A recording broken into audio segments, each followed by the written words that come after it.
Buenas tardes, somos el grupo de trabajo número 4. Nuestro equipo está integrado por las doctoras Natalia Puerta, Nancy Judith Albarracín, Laura Estefanía Aponte y quien les habla, María Carmen Cespitia Garcés. Nos correspondió analizar la sentencia T-921 del 2013 de la Corte Constitucional. El objetivo que tuvimos en esta sentencia fue analizar cómo la misma aborda el equilibrio entre el respeto por la diversidad cultural y la autonomía de las comunidades indígenas y la obligación que tiene el Estado colombiano de garantizar los derechos fundamentales, en especial el derecho de los niños o de los menores. La providencia que analizamos, la sentencia T-921 del 2013, fue proferida el 5 de diciembre del mismo año por la Sala Séptima de Revisión de Tutelas, con el magistrado ponente Jorge Ignacio Pretel Chajú. La tutela inicial fue interpuesta por un integrante de la comunidad etnia Embera Chamí, identificado en el proceso como César, de 26 años. La interpuso contra el Consejo Superior de la Judicatura, la Fiscalía Seccional de Río Sucio y el Juzgado Segundo Penal Municipal de la misma localidad. En cuanto a los hechos del caso, tenemos que el accionante César sostuvo una relación sentimental con una adolescente integrante de indígena de 13 años, que para el efecto del proceso se denomina Cecilia. Relación que era conocida y aceptada por toda la comunidad y por los padres de la menor. Esta relación tuvo una consecuencia o se derivó en un embarazo de la menor de Cecilia. Durante los controles prenatales que tuvo Cecilia, la trabajadora social del Hospital San Juan de Dios de Río Sucio puso los hechos en conocimiento del Cuerpo Técnico de Investigación de la Fiscalía General de la Nación, sección de análisis criminal. Como consecuencia de esto, la Fiscalía Seccional de Río Sucio inició una investigación por el delito de acceso carnal abusivo agravado con menor de 14 años y ordenó la captura del procesado. Durante todo el proceso, sin embargo, se tiene, y fue lo que él alegó, que no se reconoció la condición de indígena de César, ni se consultó a las autoridades del resguardo, motivo por el cual o sea, el accionante, fue juzgado por la jurisdicción ordinaria y no por su propia jurisdicción, la indígena.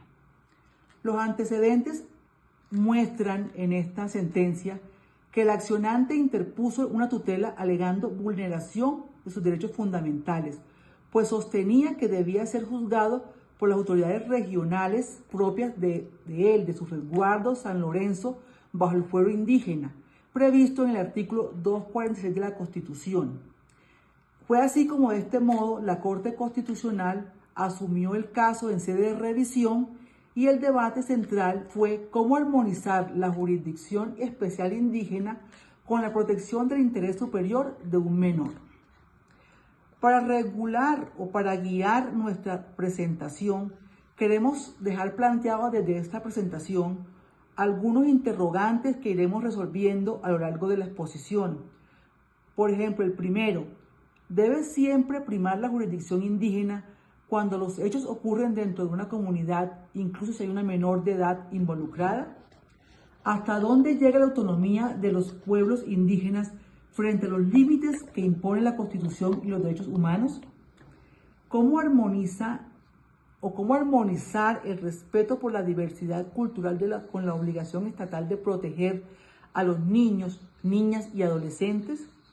Estos interrogantes me hacen muy importantes y nos permitirán recorrer junto con los hechos, el problema jurídico, el análisis y la decisión de la Corte y comprender así por qué la sentencia T-921 del 2013 se convirtió en un referente clave sobre la jurisdicción indígena y los derechos fundamentales en Colombia. Muchas gracias.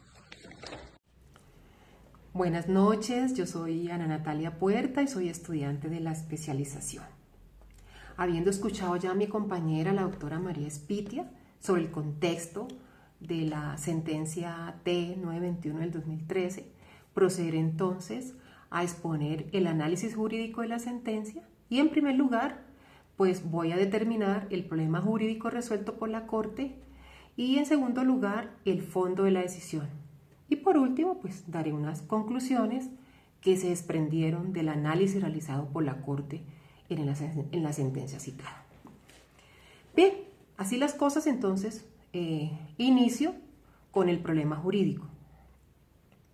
Pues la Corte en ese entonces debería decidir si las decisiones, válgame la redundancia, que tomaron los jueces constitucionales de primera y segunda instancia habían desconocido los derechos fundamentales de un miembro de la comunidad indígena en Vera Chamí al ser procesado por la jurisdicción ordinaria, y que pese a que tanto la víctima como el acusado eran indígenas, los hechos ocurrieron dentro del resguardo y en consecuencia debería conocerse la competencia de la Jurisdicción Especial Indígena previsto en el artículo 246 de nuestra Constitución.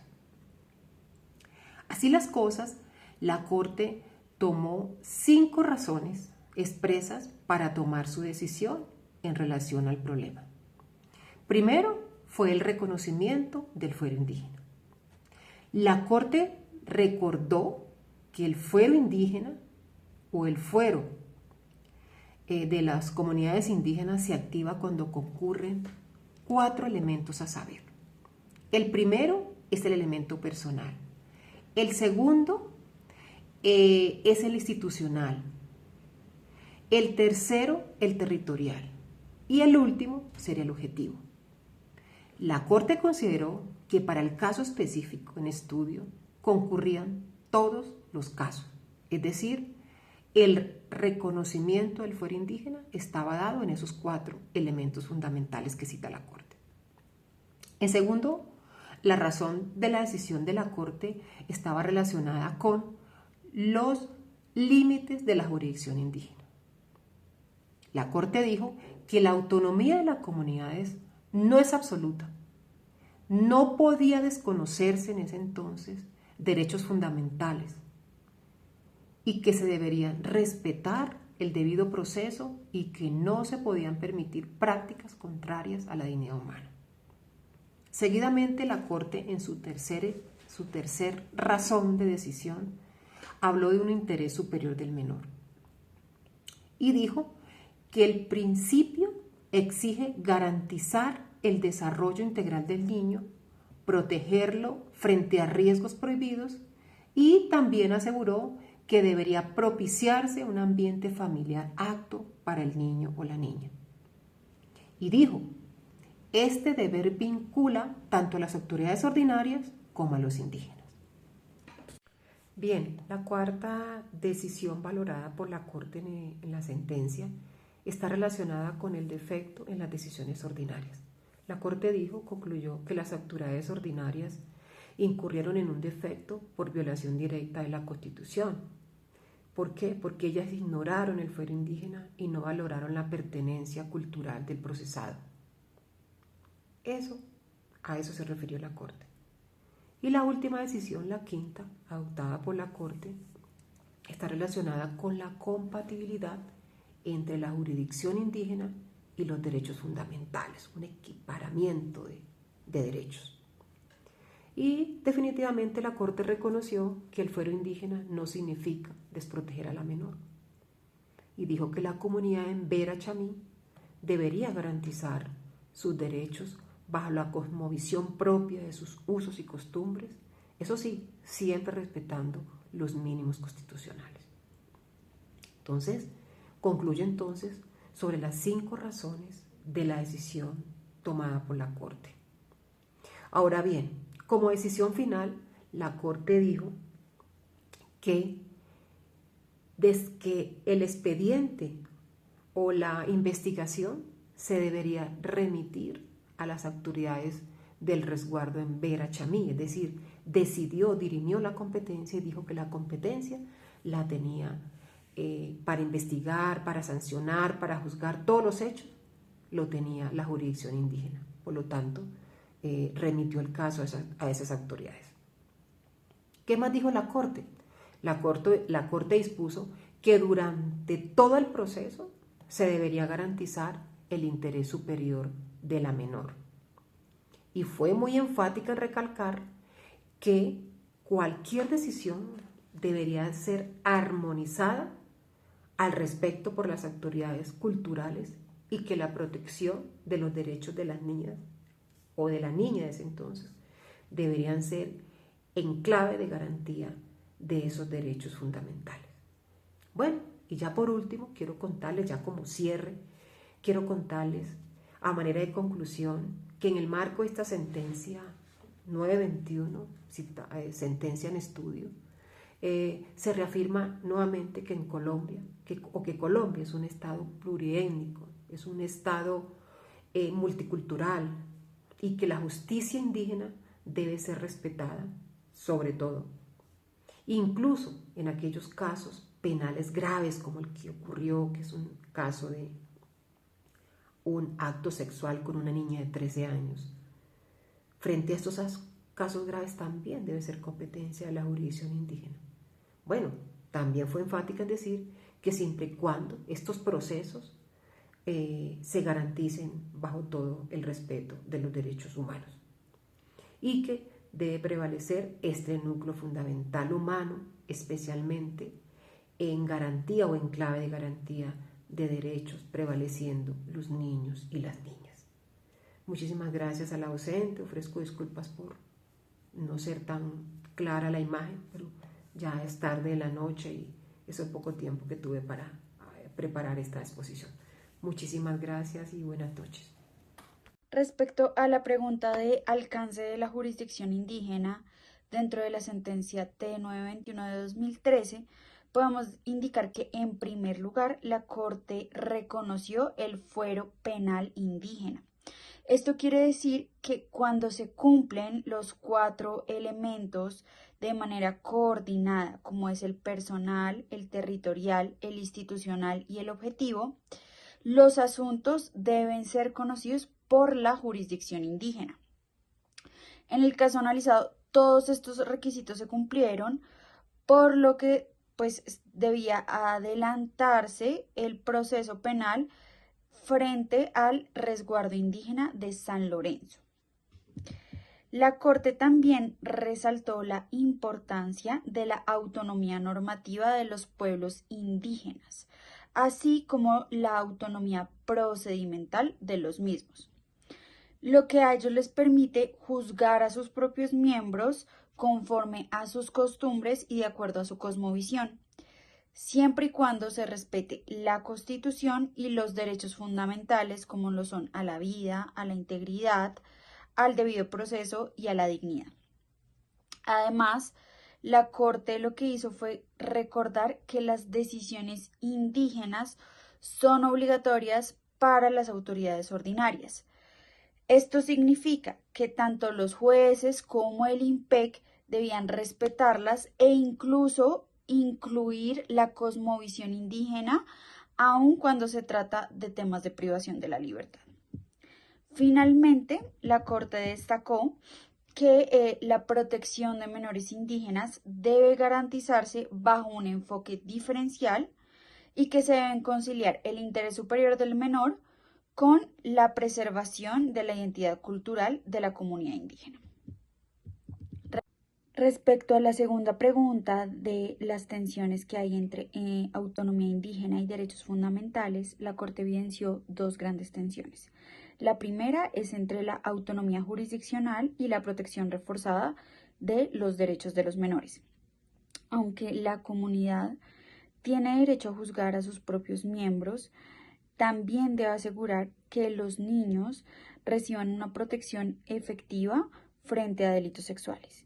Y la segunda tensión es entre la diversidad cultural y la universalidad de los derechos humanos, ya que algunas prácticas en Vera Chamí aceptadas dentro de la comunidad pueden aceptar relaciones entre personas con diferentes rangos de edad y que estos rangos además son ampliamente marcados, lo que para el derecho penal pues es claramente un delito. Entonces, aquí el reto consiste en armonizar la cosmovisión indígena a la dignidad y a la integridad y sobre todo a la protección de los menores. Y respecto a la última pregunta sobre los criterios usados por la Corte, entonces para resolver este conflicto, la Corte aplicó varios criterios. En primer lugar, la Corte lo que hizo fue confirmar que se cumplían los 4 elementos que permiten aplicar el fuero indígena. Además, en segundo lugar, recordó que la diversidad étnica y cultural es un mandato constitucional y no una concesión que simplemente hace el Estado colombiano. En tercer lugar, analizó el principio del interés superior del menor y concluyó que este no excluye automáticamente la competencia de la jurisdicción indígena, sino que lo que hace es que le exige a las comunidades que también garanticen los derechos de los niños frente a delitos sexuales. Y finalmente, aplicó el principio de favorabilidad y dignidad cultural, ya que privilegió una interpretación que fortalece la autonomía indígena y respeta la identidad cultural del procesado.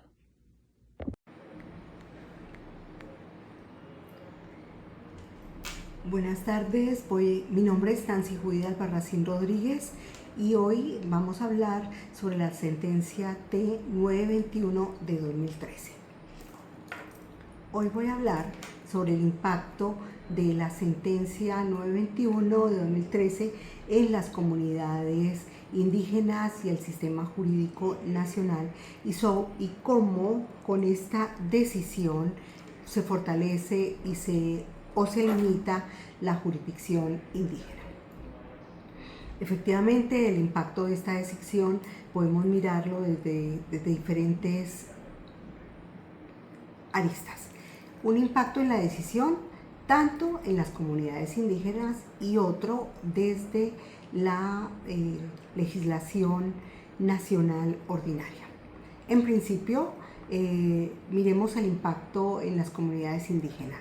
Es así como esta sentencia fortalece la autonomía de los pueblos, la autonomía de la jurisdicción y se legitima este sistema propio indígena, protegiendo la identidad cultural frente a las imposiciones, si lo podríamos decir, imposiciones externas, reforzando la confianza interna en sus autoridades tradicionales y además plantea el reto de comenzar a armonizar sus prácticas con los derechos humanos existentes y mínimos, ¿no? Ahora bien, en el caso del sistema jurídico nacional, se consolida también ese pluralismo jurídico que debe existir como parte del sistema judicial colombiano, obligando a los jueces ordinarios al respeto de las jurisdicciones indígenas, al respeto de sus fueros, al respeto de los criterios que aplican los indígenas para sus congéneres y exige una coordinación entre jurisdicción ordinaria y jurisdicción indígena con la fortaleza de estos derechos mínimos. Se fortalece también y se limita la jurisdicción indígena. ¿Y por qué podemos decir eso? Porque por un lado fortalece la jurisdicción indígena porque los reconoce, los valida como fuero indígena en casos para sus internos. Consolida esa autonomía jurisdiccional del pueblo indígena, pero también para sus internos, pero armonizándolo con el derecho constitucional, ratificando legitimidad práctica y en cuanto a esas costumbres, usos culturales de los pueblos, pero en el margen de la Constitución Política de Colombia y brindando esa seguridad jurídica, fijando parámetros claros de las competencias. Pero lo anterior, por otro lado, también se ve limitado en cuanto que esa autonomía no es infinita, sino que se limita y sujeta a un control de constitucionalidad. Como parte de la práctica de la autonomía plena de cualquier pueblo, de cualquier organización y de cualquier minoría. Lo cual se debe hacer en coordinación ¿con quién? Pues con las entidades estatales que lo representan, autoridades administrativas, autoridades jurisdiccionales que le colocan una limitación práctica a esa autonomía, que es una autonomía que no se puede decir que es una autonomía plena. En conclusión, la sentencia fortalece el sistema indígena de manera significativa en coordinación, como lo he dicho, con el sistema jurisdiccional de la Constitución Política de Colombia.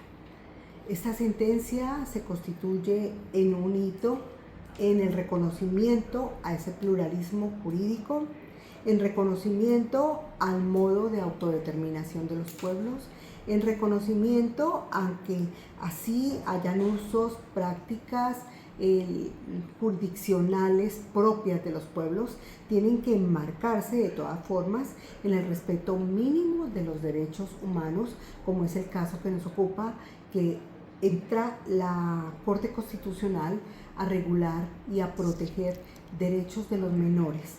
No importa qué jurisdicción sea la aplicable, el respeto, y por encima también se encuentra la Constitución y la ley ordinaria que se reconoce, se prioriza, se prevalece, pero que se armoniza Constitución y legislaciones indígenas. El fallo refleja la confianza de la confianza en la autorregulación de las comunidades indígenas, pero al mismo tiempo le exige al Estado el fortalecer el acompañamiento para garantizar que las decisiones que se tomen no vulneren derechos fundamentales. En conclusión, esta sentencia se consolida y se considera que es un pilar donde la jurisdicción indígena es pilar y se reconoce como una síntesis, como la forma como se condensa el reconocimiento al pluralismo colombiano dentro de una armonización de los derechos humanos. Gracias.